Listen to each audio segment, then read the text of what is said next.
I wanted to start by saying thank you so much for taking this job offer.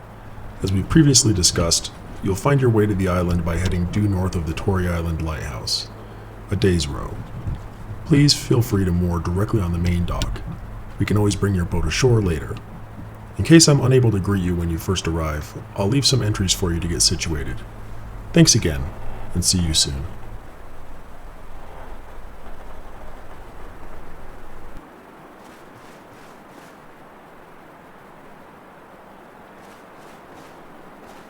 Journal entry number 1. I arrived in the midst of darkness, worried that I'd have to sleep on the sands to not wake the recruiter. Surprisingly, as I took my last few rows, I suddenly saw that she was standing there, tall and alert, in a cloak with a rose pin fastener. She was smiling, right there on the dock as I rode in, the moonlight reflecting off of her bright blue eyes as she welcomed me ashore.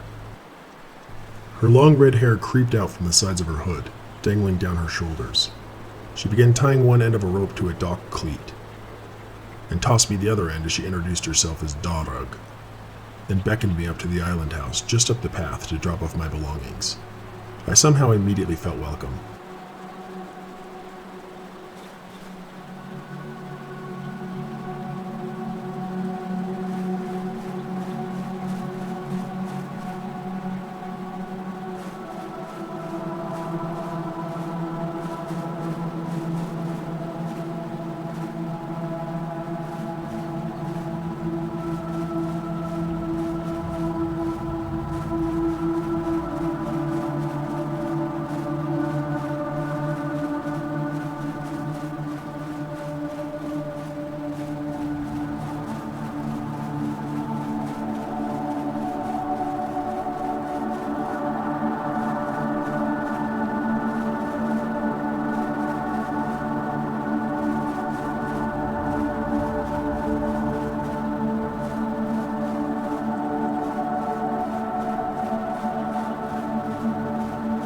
Journal entry number 2. The house wasn't much of what I was used to back on the mainland. I set my bags down by the front door as Darug told me she ended up painting a portrait of every visitor on the island, and will likely have to do one of me eventually. I just chuckled. She said she does it not to just pass the time, but to also make things last forever. Before I could even fully explore the house, she insisted on giving me a quick night tour of the island. Though I mentioned my exhaustion, she was persuasive, assuring me that I'd have plenty of time for sleep in the days to come. I felt somehow empowered by her words, and reluctantly agreed. She handed me an apple, saying, "Here, snack on this," to replenish my energy. The first thing she wanted to show me was a small mountain range just up the path from the house, which we'd find after recklessly wandering through some type of canyon maze.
entry number 3. On our stroll up and through the canyons, Darug talked first about plants that grow here, the types of nearby fish and wildlife, the star patterns above, and the times of year you'll see them, but then switched solely to talking about my life, about me, talking to me in ways that I can't say I'd ever felt before, while also making it feel like I was the only person alive in the world. She seemed to know and understand me, after only just meeting me. I'd hardly noticed the dark, winding paths we were walking until we finally arrived at the first stop. There sat a large circular stone assembly. It was candlelit. It looked almost ritualistic, and Darug could sense that I felt uneasy about the place, likely also noticing me patting my dagger with my left hand to make sure I still had it with me. She stepped up into the center of the circle and looked back down at me, with her pale hand outstretched, adorned in pristine relics. The clever moon was sneaking in to reflect off of her eyes again. I stared at her for a moment, and I could not resist the invitation. Her hand was cold as she pulled me up onto the platform. We immediately embraced in a kiss. I felt weightless. She lightly nibbled my lip just a bit as she pulled away to say, "Come, there's more to see down by the beach." Well, okay then.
Journal entry number 4. We approached a large stone formation that seemed like some type of memorial. It looked natural, but also peculiarly placed. Darug told me a legend about the rocks, and that they predated the oldest documented druids in the region, and had some tale to go along with them. She walked around a flat, horizontal stone in the center, with her fingertips lightly tracing the surface, still talking to me. Her other hand pulled her hood down, letting her hair flow out, then unclasped her brooch, letting her cloak collapse to the ground. She stood there, fully bare, with a lunar glow off of her skin. She stared at me again. She wasn't smiling this time. I was unable to act for myself, and my body seemed paralyzed, but somehow having full motion, as I found myself laying on top of her. An unfamiliar and otherworldly energy surged through me as we made love while the waves crashed nearby. When we were done, I felt a cool stream of blood dripping down my chest. I figured I must have been caught up in the moment and didn't realize I had cut myself. I put my clothes back on and held Darug's hand as we walked towards the forest.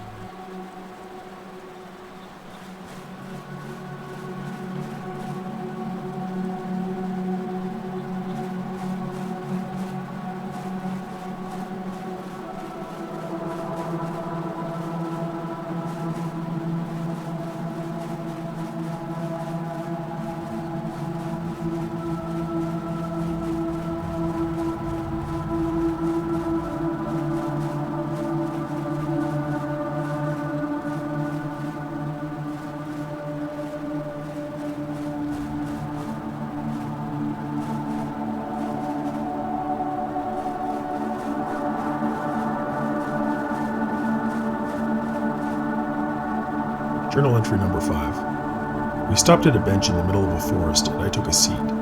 Darug started painting a portrait of me. I can't say exactly how long it took, but she was done exceptionally fast. I definitely look messier in real life than how she portrayed me. And though I know I'd only just met Darag moments ago, I was feeling like I'd known her for ages. Memories of hers from years past were somehow a part of me now. I felt the passion, the excitement, desire, and the pain that she had felt. Like I was somehow becoming connected to her essence. She sat down next to me, laid her head on my shoulder, and softly slid her hand on my thigh. After a moment, she tilted her head up to say, "We've got one more place to go before the tour's done and dusted. And the thing is, I've got an offer to make you," she said. She told me the offer was to connect ourselves eternally, that a ceremony would take place, it would be quick and easy, but that I didn't have to decide just yet. This was starting to get overwhelming, but for an unexplained reason it also made sense. "Come, let's go," she told me as she ushered me towards the next area. "You'll love it."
Journal entry number 6.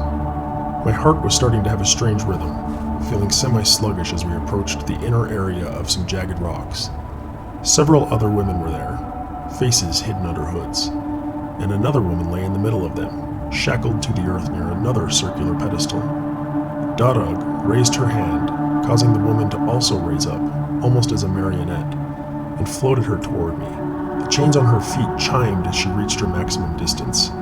I could see multiple wounds up and down the woman's arm, dried and crusted blood, and fresh blood alike painted her body. Darag told me to feed. I wanted to discard even the thought, but then my teeth started to hurt, my gums tingled, and I could feel the inside of my cheeks pulse in my mouth. My throat was lining itself with salivation, and a sharp, piercing pain was pressing behind my eyes. I put one hand on the woman's soft, outstretched wrist. I could feel her heart beating. I could see her veins pulse. I slowly moved my mouth closer to her wrist, and I could hear her blood moving through her body.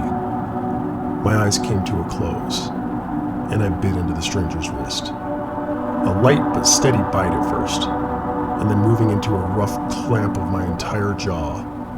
I felt the entire area around my mouth get wet, biting down harder as my cheeks and tongue began making suction of this woman's hot, thick blood. I saw dark liquid seeping out around my hands and mouth. I don't know what happened immediately after this, but moments later, as I found myself sitting against a rock wall, and the woman's body was laying lifeless in front of me, Darag, with a sinister smile, told me she has one last place to take me, just up the meadow. As we walked away, I heard what sounded like beasts devouring prey behind us.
Journal entry number 7. As you've come this far, you've no doubt figured out where or what I am now. A prisoner of the night, under the moon's chain that binds me. Some would say a demon, a Nosferatu, a child of Abartak, an eternal servant of the Lamia, or even just a vampire. Darug had given me the choice between death and undeath, an immediate end to my previous story, or the start of one to last forevermore. As you've probably guessed, the job you've signed up for is not exactly a job. Apologies for the deception. By the time you read this, some of us will most definitely be standing next to you. Don't be alarmed, however. We've only come to make you an offer.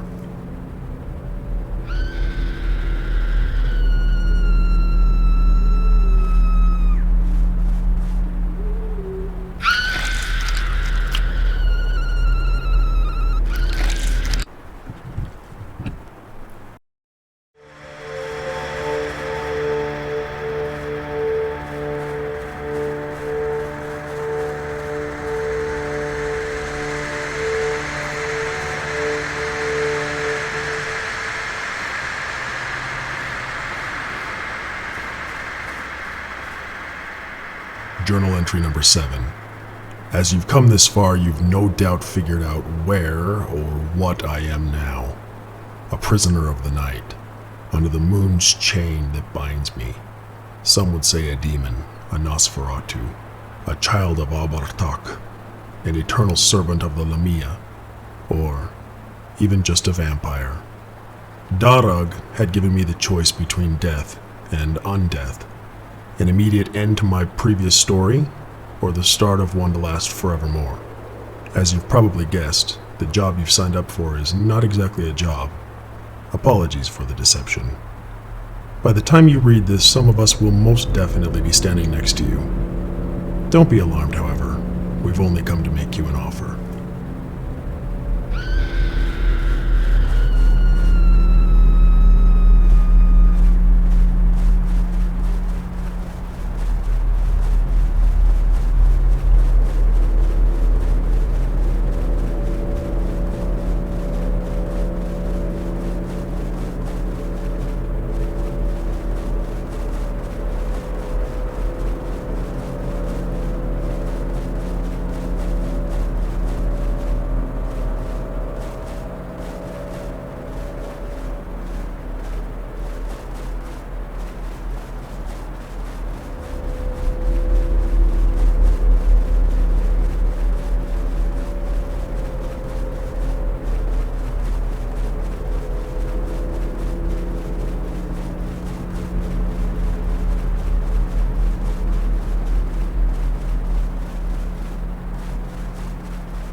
Come on now.